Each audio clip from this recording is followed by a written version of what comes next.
¿Qué medidas ha adoptado el gobierno peruano para evitar el avance del COVID-19? Se han tomado varias medidas para hacerle frente al coronavirus. Hemos sido uno de los primeros países de la región en realizar el aislamiento e inmovilización social. Además, el gobierno peruano realizó la compra de 1.600.000 pruebas, de las cuales 1.400.000 son pruebas rápidas y el resto pruebas moleculares, con la finalidad de realizar un mayor número de pruebas diarias. En las últimas semanas se ha cuestionado la adquisición de estas pruebas, pero ¿conocemos realmente el funcionamiento de las pruebas moleculares y las pruebas rápidas?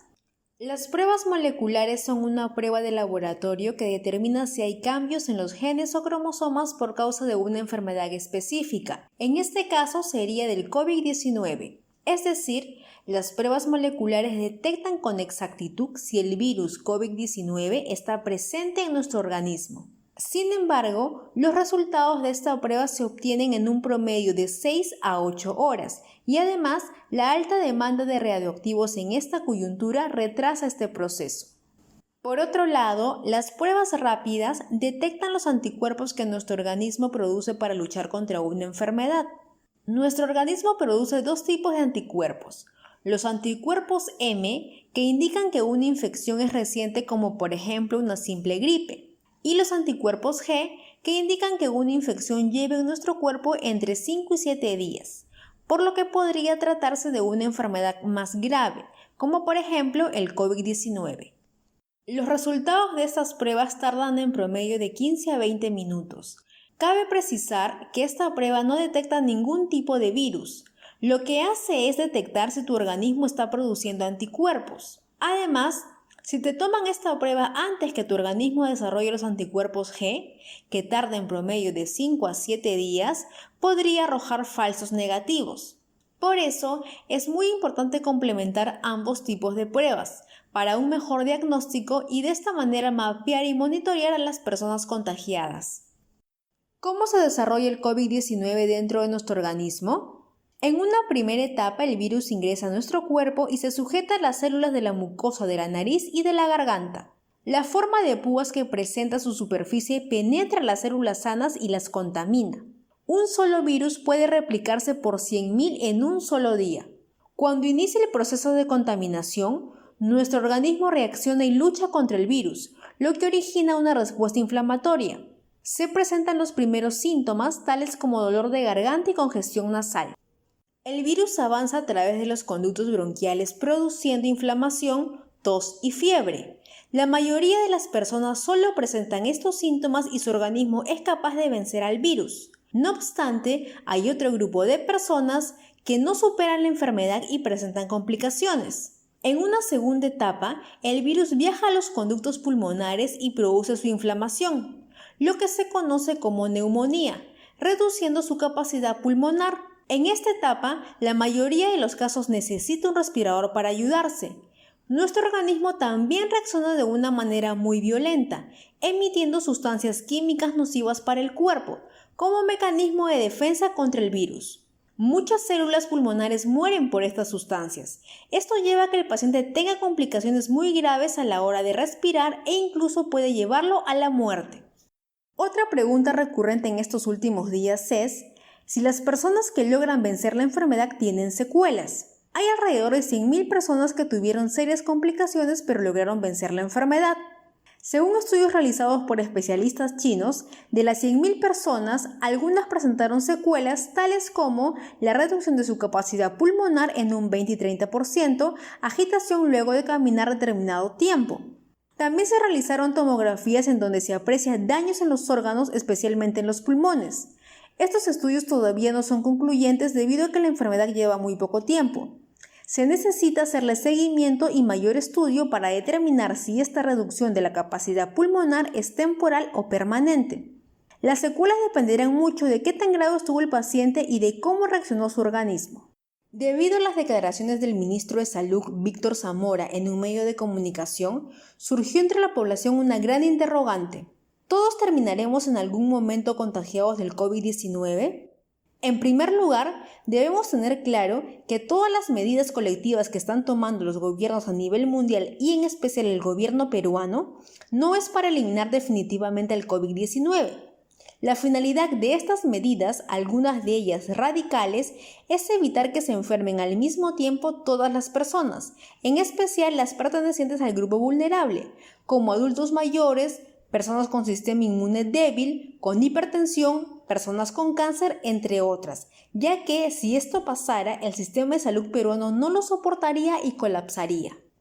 Entonces, aclarado ello, volvamos a la pregunta. ¿Todos nos contagiaremos con el COVID-19? Sí, la gran mayoría de personas a lo largo de este año e inicios del próximo año se enfermarán. Es probable que en unos 9 meses podrías enfermarte del COVID-19. El virus pasará de persona en persona. Para ese entonces habrá más estudios, se tendrán los medicamentos y la vacuna contra la enfermedad y será tratado como una gripe cualquiera. El epidemiólogo británico Roy Anderson afirma que posiblemente el 60% de la población mundial podría contraer el virus. ¿Cómo debemos enfrentar el segundo periodo de la cuarentena? Y digo debemos porque al margen del buen accionar del gobierno, es nuestro deber como ciudadanos actuar con responsabilidad y solidaridad. Entonces, ¿cómo debemos actuar en esta segunda parte de la cuarentena? Primero, acatando de una vez por todas la orden de aislamiento e inmovilización social. A la fecha, van más de 20.000 personas detenidas a nivel nacional. Diariamente se reportan aproximadamente 2.500 detenidos, siendo Piura y La Libertad las de mayor porcentaje. Esto evidencia la falta de compromiso de los peruanos y la poca noción de las consecuencias que traerá esta pandemia si se sigue propagando de persona en persona. Por ello, debemos entender que no estamos de vacaciones. Estamos en un estado de emergencia sanitaria, por lo que hay cosas que ahora no podemos hacer, como por ejemplo, no podemos hacer deporte en el parque, en la playa, ni en ningún lugar que no sea tu casa. No puedes sacar a pasear al perro. No puedes salir a abastecerte más de una vez al día. En estos momentos salir a hacer compras no es un paseo familiar. Solo puede salir una persona por hogar. Recuerden que de no acatar la medida de aislamiento e inmovilización social obligatoria, serán incluidos automáticamente en el registro informático de incumplimiento creado por el Ministerio del Interior, el cual será enviado al Ministerio Público para que sean procesados penalmente. Evitemos vivir la situación que atraviesa Italia y España. Segundo, abastecerse con prudencia.